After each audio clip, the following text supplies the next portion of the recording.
Sometimes you get messages from just listening. I got a message 3 times in one day.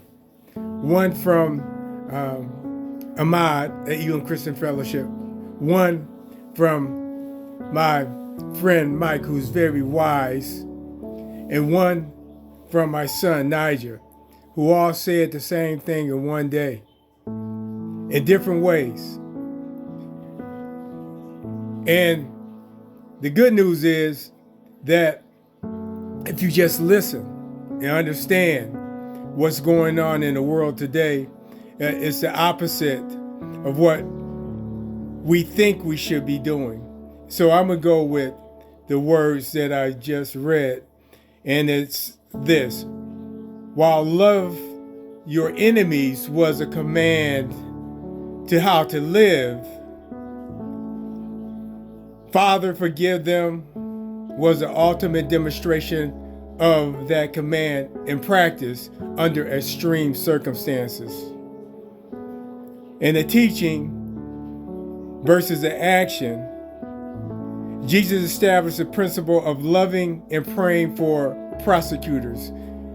That means your enemies, my enemies, the United States enemies, as we want to attack and kill, murder, kill, and destroy.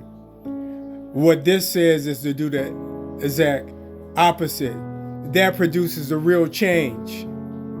We so used to attacking and hurting and killing that we fail to achieve anything. And then the example is this. On the cross, Luke chapter 23 verse 34, he practiced what he preached. He had preached by actually praying for those who were in the process of killing him. So, the command to love enemies is unconditional. It does not depend on whether the enemy knows they are wrong. His prayer on the cross specifically highlights the ignorance. They do not realize they were crucifying the Son of God. The appeal is to their lack of understanding, served as a ground for his plea for mercy. So, he died on the cross. He lost his body. He became nobody. The disappointment that we face in our life sometimes govern the way that we think. Now we have to make a distinction of what we should do.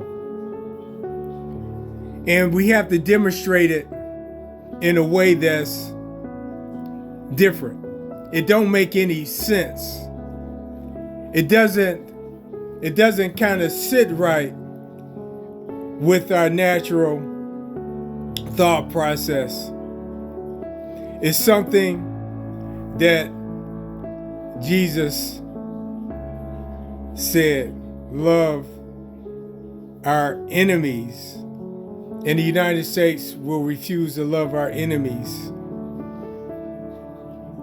And we're going to go to war, and it's going to be a bloodbath. People are going to die until we realize that war is not the answer.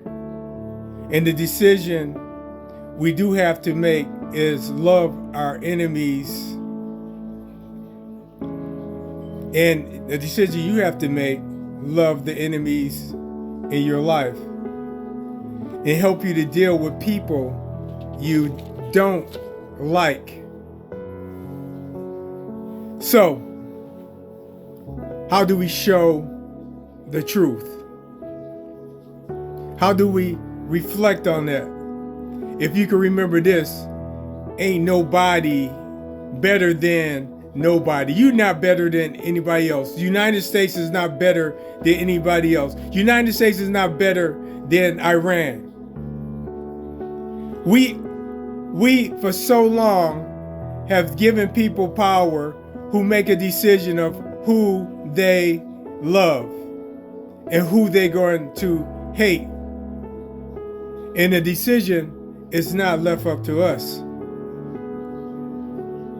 It's in the word that is written.